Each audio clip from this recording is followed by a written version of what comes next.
नब्बे की दिहाई में पाकिस्तान में बड़ा होने वाला हर लड़का क्रिकेट का शौकीन हुआ करता था।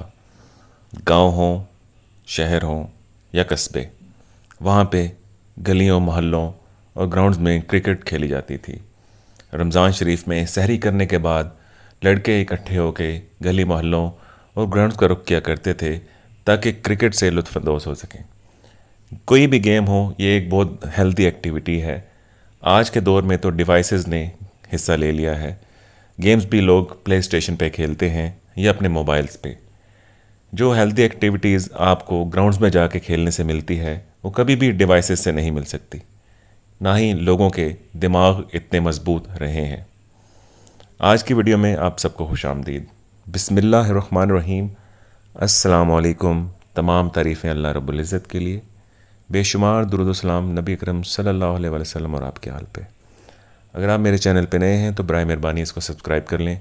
वीडियो को मुकम्मल देखें, पसंद आए तो लाइक ज़रूर करें, और अगर अपनी राय का इज़हार करने चाहते हैं तो कमेंट बॉक्स आपकी खिदमत में हाजिर है। आज की वीडियो मिस्टर आकिफ़ ने हमें चकवाल से भेजी है, जो कि क्रिकेट के बहुत शौकीन रहे हैं। 1992 में जब पाकिस्तान की क्रिकेट टीम ने वर्ल्ड कप जीता, तो तब हर पाकिस्तान का नौजवान क्रिकेट खेलने का शौकीन हुआ करता था। हम भी तब जवान हो रहे थे। ग्राउंड्स भरे हुआ करते थे। गली मोहल्लों, चौराहों पे जहाँ जगह मिलती, बच्चे बड़े क्रिकेट खेलते हुए नज़र आते। क्रिकेट के अलावा और भी बहुत सारी ऐसे खेलें थीं जिनमें नौजवान भरपूर हिस्सा लिया करते थे। मैं और मेरा दोस्त काशिफ, हम भी क्रिकेट खेलने के बहुत शौकीन थे। हमने बहुत दूर दूर जाके क्रिकेट खेली। हत्ता कि स्कूल, कॉलेज और बाद अज़ां यूनिवर्सिटी लेवल तक हम क्रिकेट खेलते रहे। हम दोनों क्रिकेट के बहुत शौकीन थे। क्रिकेट हमारी ज़िंदगी का एक बहुत बड़ा हिस्सा थी।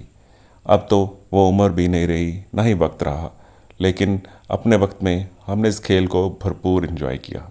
उन दिनों जब हम क्रिकेट खेला करते थे, हमारे साथ कुछ ऐसे खौफनाक वाक़यात पेश आए। क्योंकि मैं आपके चैनल पे आपकी स्टोरी सुनता रहता हूँ, तो मैंने सोचा क्यों ना आपके साथ मैं अपनी कहानी शेयर करूँ। आपका बहुत बहुत शुक्रिया, आपने मेरे साथ ये कहानी शेयर की। ये आकिफ़ साहब ने कहानी भेजी है और मैं आपके साथ आज शेयर करने जा रहा हूँ। चलिए चलते हैं कहानी की तरफ। मैं अपनी सर्दियों की छुट्टियाँ, जो बड़े दिनों की छुट्टियाँ कहलाया करती थीं, वो गुजारने अपने नाना के गांव गया हुआ था।